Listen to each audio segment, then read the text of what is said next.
عليه وسلم خيركم من تعلم القرآن وعلمه. قال النبي صلى الله عليه وسلم من صام رمضان إيمانا واحتسابا غفر له ما تقدم من ذنبه. سبحان ربك رب العزة عما يصفون وسلام على المرسلين والحمد لله رب العالمين.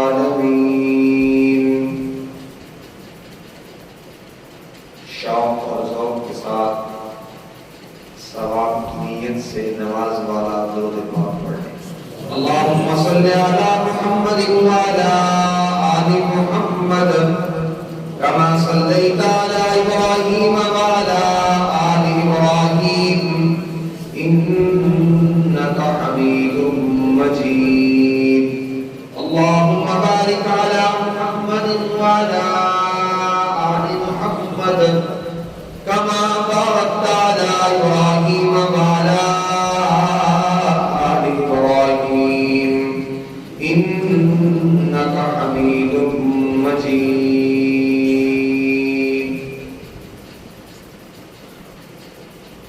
کہاں سے ابتدا کروں کہاں پہ انتہا کروں، کہاں سے لاؤں زبان عرب کیسے تیری ثنا کروں. حضرت چلے معراج پر بلغ العلا بکمالہ، اندھیرا تو سب اجالا ہوا، کشف الدجا بجمالہ. خصلتیں ہیں ان کی سب اچھی، حسنت جمیع خصالہ. مل کر پڑھو درود ان پر، صلو علیہ وآلہ.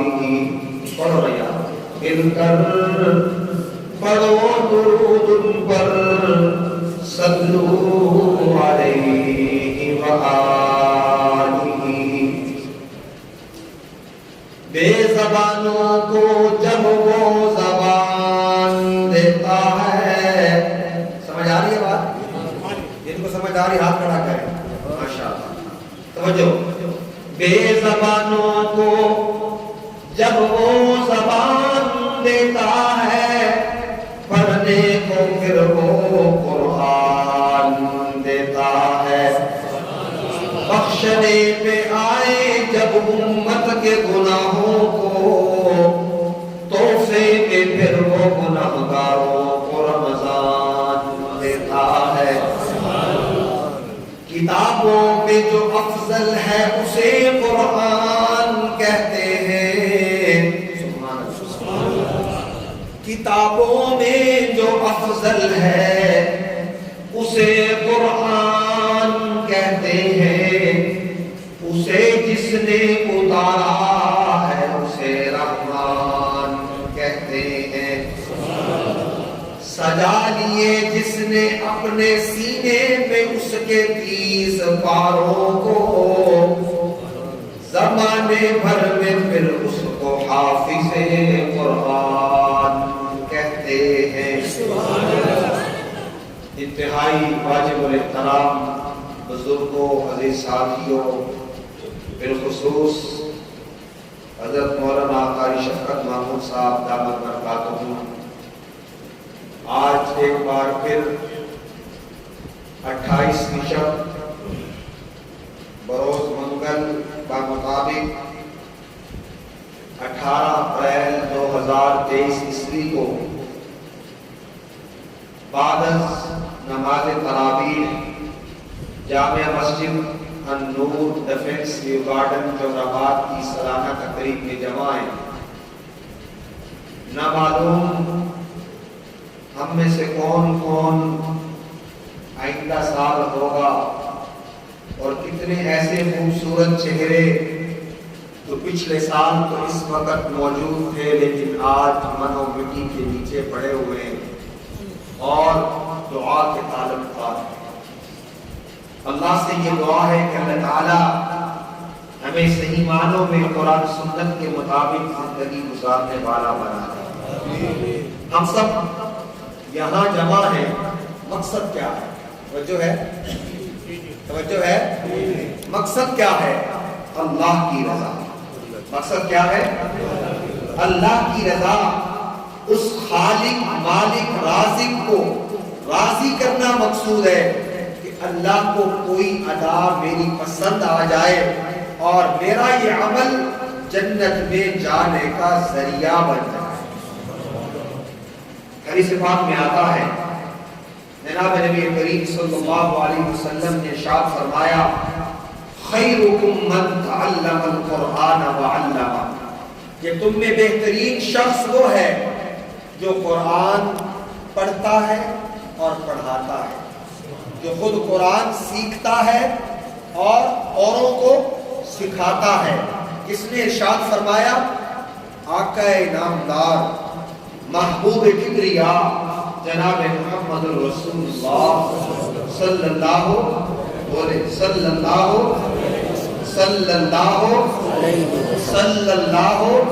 علیہ وسلم۔ دیکھیں، اگر تاخیر کے ساتھ بھی رؤیت ہلال کو بیٹی چاند کے پرکھنے میں لگی رہی اور شہادتیں وصول ہوتی رہی، لیکن جیسے اعلان ہوا تو کوئی مسجد تو ایسی نہ تھی جہاں تراویح میں قرآن نہ سنایا گیا۔ اللہ، یہ کیا ہے؟ یہ اس قرآن کا اعجاز ہے۔ اور پھر وہ لوگ جو علماء کو تنقید کا نشانہ بناتے ہیں، جب یکم رمضان المبارک کے افطار کا سائرن بجا، پھر لوگوں نے اپنی آنکھوں سے دیکھا کہ یہ چاند پہلی کا نہیں ہے، یہ تو تاخیر تک کھڑا رہا ہے، یہ ہے ہی دوسری کا۔ ارے بھائی، جس مرد درویش نے اپنے سینے پر اینٹ اور پتھر کی چٹان رکھ کے کروڑوں لوگوں کے روزے کا فیصلہ کیا ہے، اس نے بھی تو اللہ کو جواب دینا ہے کہ اگر میں کھا گیا تو کل قیامت کے دن مجرم ٹھہروں گا، اور اگر صحیح فیصلہ نہ کیا تو میرا یہ عمل کل جہنم میں جانے کا ذریعہ بن سکتا ہے۔ معلوم یہ ہوا کہ ہم سب اللہ کے حکم کی اطاعت کرنے والے۔ کس کی اطاعت کرنے والے؟ اللہ کے حکموں کی اطاعت کرنے والے، کہ اگر رمضان آیا ہے تو پھر قرآن کا آغاز ہو گیا ہے۔ الف لام میم ذالک الکتاب لا ریب فیہ، قرآن شروع ہو گیا۔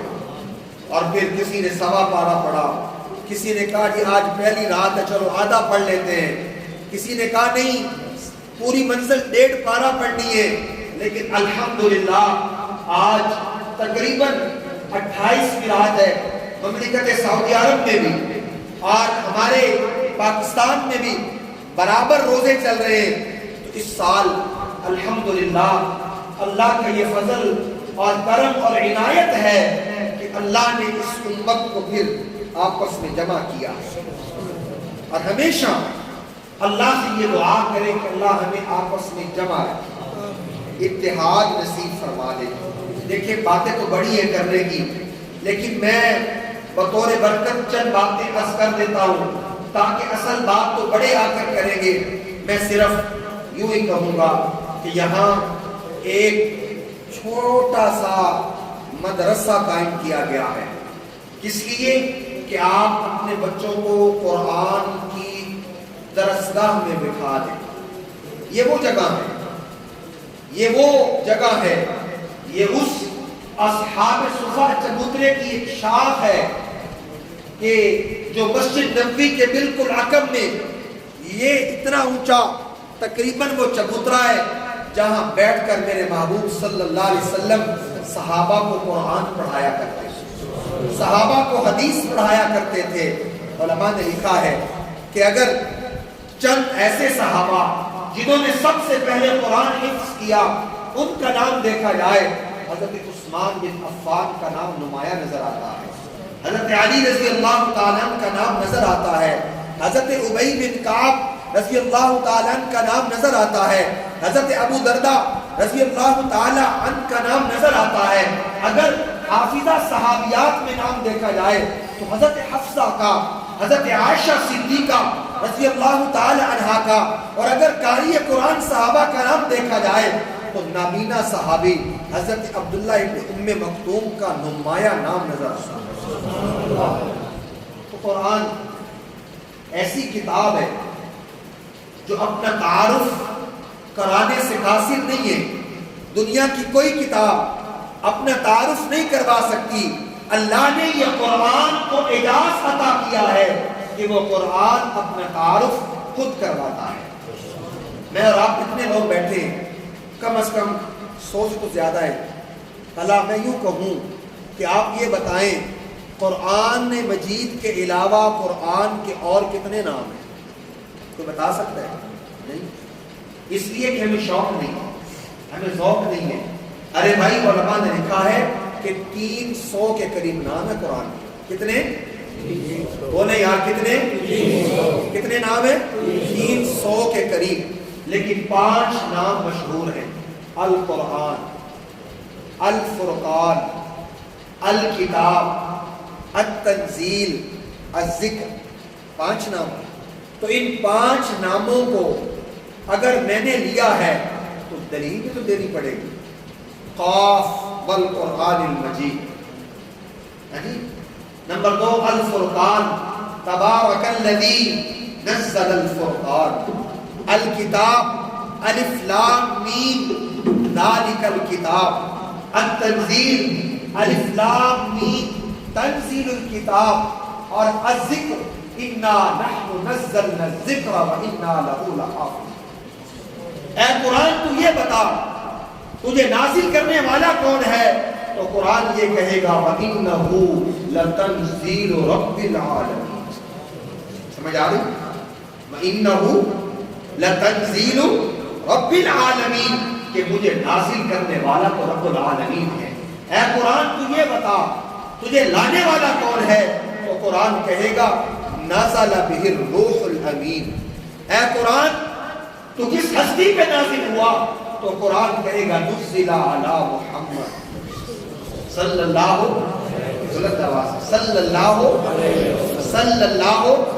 علیہ وسلم۔ اے قرآن تو یہ بتا تجھے کس زبان پہ نازل کیا گیا؟ تو قرآن کہے گا بلسان عربی مبین، مجھے تو عربی میں نازل کیا گیا ہے۔ اے قرآن تو یہ بتا تو کس امت پہ نازل ہوا؟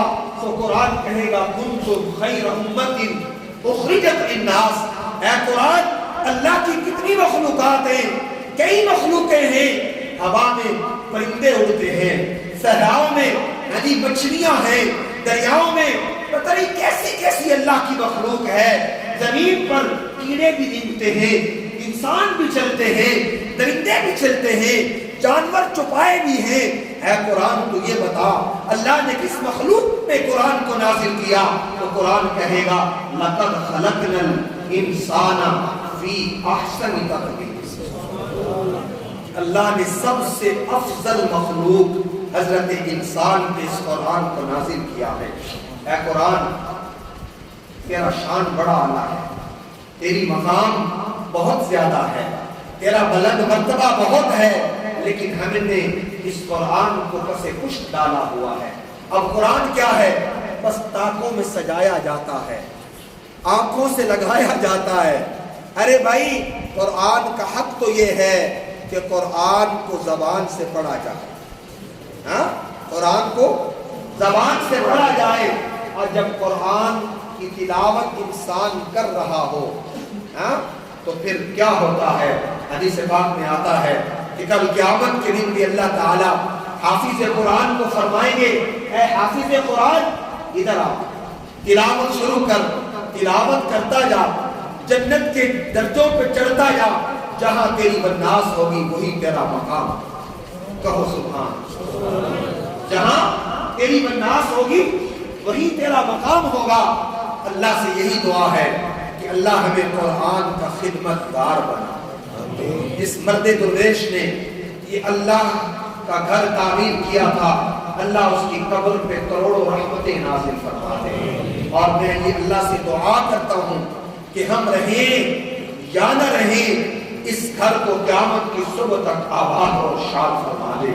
یہاں قرآن کی فضا بلند ہوتی رہے اور یہاں پر بچے الف با تا سا پڑھتے رہیں. جب الف با تا سا جیم اور والناس کا قرآن پڑھتے رہیں گے، انشاءاللہ یہ عمل میرے لیے، میرے خاندان کے لیے، اس درویش کے لیے، قاری صاحب کے لیے، آپ سب محلے داروں کے لیے یہ عمل جنت میں جانے کا ذریعہ بنے گا.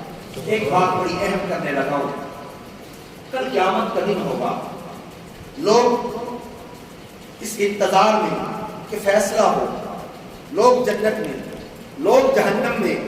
اہل جہنم جہنم میں جا چکے ہیں، لیکن اللہ حافظ قرآن کو یہ اعزاز عطا کریں گے. حافظ قرآن ادھر آ، کھڑا ہو. ایسے 10 لوگ جن پر جہنم واجب ہو چکی ہے، جہنم کے مستحق ہو چکے ہیں، ان کو جہنم سے نکال کے جنت کا حقدار بنا. تو پھر آپ حافظ قرآن سے محبت کریں گے تو آپ کا بازو کوئی پکڑے گا نا. معاف کرنا، میں یہ نہیں کہہ رہا کہ آپ تعامل کریں، میں تعامل کی بات نہیں کر رہا، محبت کی بات کر رہا ہوں. سمجھے نا؟ ناراض تو نہیں ہوئے؟ بولے تو صحیح آپ ناراض تو نہیں ہوئے. اگر 10 حافظ قرآن ایک بندہ 10 بندوں کو جہنم سے نکال سکتا ہے، اگر میری محبت بھی حافظ قرآن سے نہیں ہوگی تو پھر میرا بیڑا پار کیسے ہوگا. تو یہاں ارادہ کریں کہ ہم اپنے بچوں کو قرآن پڑھائیں. کرتے ہیں نا؟ ارادہ کریں انشاءاللہ آپ کے بچے حافظ بنیں گے. اور پھر اگر وہ بچہ جیسا کیسا بھی ہو، جب قرآن پڑھتا ہے نا تو اب پھر کیا ہوتا ہے؟ پھر وہ قرآن کی برکت کی وجہ سے وہ بچہ چمکنے لگتا ہے. پھر اس کو بچے حافظ ہی کہنے لگتے ہیں. جیسا کیسا بھی ہو، جو بچہ سکول میں نہ چل سکے، ماں کہتی ہے اس سے لے جاؤ قاری صاحب کو دے آؤ، یہ سکول میں نہیں چل رہا، لیکن اللہ کی فضل سے قاری صاحب اس کو الف با تا سا پڑھاتے ہیں، بڑے آسان طریقے سے قرآن پڑھنے لگتا ہے. جب تلاوت کرتا ہے تو دل خوش ہوتا ہے، دل منور ہوتا ہے. واہ اللہ، تو نے یہ اعجاز اس توتلے کو بھی عطا کر دیا ہے جو خود تو اٹک اٹک کے پڑھتا ہے، لیکن قرآن ایسا پڑھ رہا ہے کہ اللہ کے محبوب نے ارشاد فرمایا اس توتلے کو جو اٹک اٹک کے پڑھ رہا ہے، پڑھنے کی وجہ سے دوہرا اجر ہے، ایک مشقت کا اور ایک قرآن کے پڑھنے کا. تو یہ قرآن کا اعجاز ہے. تو میں ایک درخواست کرتا ہوں آپ سے اور بھی کہ آپ یہاں قاری صاحب سے ملاقات بھی کیا کریں. کیسا نظام چل رہا ہے، کتنے بچے ہیں، آپ کی ضروریات کیا ہیں، ہاں جی آپ کہاں سے کھا رہے ہیں، یہ بجلی کا بل کون دے رہا ہے، آپ کا کوئی پوچھنے والا ہے کہ نہیں، میں نے تو کھانا کھا لیا، آیا آپ نے کھانا کھایا کہ نہیں. ان مہمانوں کو کھانا کھلاؤ. میں اللہ کے گھر میں کھڑے ہو کر اس مسجد میں وضو کے ساتھ یہ دعویٰ کرتا ہوں انشاءاللہ ان مسکینوں کو کھانا کھلانے کی برکت سے اللہ جنت کے دسترخوانوں پہ کھانا کھلائے گا. حضور نے صلی اللہ علیہ وسلم ایک واقعہ آتا ہے، صحابی ہیں حضرت ابو ہریرہ رضی اللہ تعالیٰ عنہ، حضور کا بڑا فقید المثال صحابی ہے، حضور سے بڑی محبت ہے، لیکن ہر وقت حدیث کا طالب ہے، دین سیکھنے والا ہے. بھوک کی شدت اتنی ہے کہ ابو ہریرہ سے چلا نہیں جا رہا، بات نہیں کر سکتا. حضور کی خدمت میں حاضر ہوا، یا رسول اللہ صلی اللہ علیہ وسلم کچھ چاہیے کھانے کو پینے کو. تو حضور نے ارشاد فرمایا رکو. میرے آقا گھر تشریف لے گئے، گھر سے آئے نا تو حضور کے ہاتھ میں ایک دودھ کا پیالہ ہے. کہو سبحان اللہ، بلند آواز سے کہو سبحان اللہ. حضور کے ہاتھ میں کیا ہے؟ دودھ کا پیالہ ہے. ابو ہریرہ کہتے ہیں جب میں نے اس دودھ کے پیالے کو دیکھا نا تو میں بڑا خوش ہوا کہ آج ابو ہریرہ بڑا پیاسا ہے, بڑے دنوں کے بعد کچھ پینے کو ملے گا, جی بھر کے پیوں گا. میرے آقا نے ارشاد فرمایا اپنے دلوں پر ہاتھ رکھو. حضور نے ارشاد فرمایا ابو ہریرہ ادھر آ, چبوترے پر جا. جتنے طالب علم وہاں قرآن پڑھ رہے ہیں, سیکھ رہے ہیں, جتنا حدیث کا علم سیکھ رہے ہیں, سارے درویشوں کو بلا کے لا, سب کو جمع کر. ابو ہریرہ کہتے ہیں میرے ساری امیدوں پہ پانی پھر گیا کہ پتہ نہیں کتنے موجود ہوں گے, لیکن رب محمد کی قسم حدیث پاک میں آتا ہے, ابو ہریرہ رضی اللہ تعالیٰ عنہ فرماتے ہیں کہ جب میں گیا نا چبوترے پر تو 70 صحابہ بیٹھے. کتنے کتنے اور بلند آواز سے کتنے؟ 70 صحابہ. اور دودھ کتنے؟ دودھ کتنے؟ ایک پیالہ. میرے آقا نے ارشاد فرمایا ابو ہریرہ اس پیالے کو لو, ان مسکینوں کو پلاؤ. ان سب مسکینوں نے جی بھر کے پیا. بعد میں ابو ہریرہ نے پیا اور پھر میرے آقا نے آخر میں نوش فرمایا ابو ہریرہ بتا کتنا دودھ باقی ہے؟ میرے آقا یہ دودھ تو اتنا ہے جتنا آپ نے مجھے عطا کیا. یہ برکات, میں اس سے آگے اور کچھ نہیں کہنا چاہتا. اللہ سے یہ دعا ہے کہ اللہ ہمیں بھی اخلاص نصیب فرمائے. جب ہمارے اندر اخلاص ہوگا نا تو پھر پتہ نہیں چلے گا کہ اللہ کی نصرت اور مدد بھی آئے گی. وآخر دعوانا ان الحمدللہ رب العالمین. ابھی بعد میں نامات وغیرہ آپ حضرات کا بہت مشکور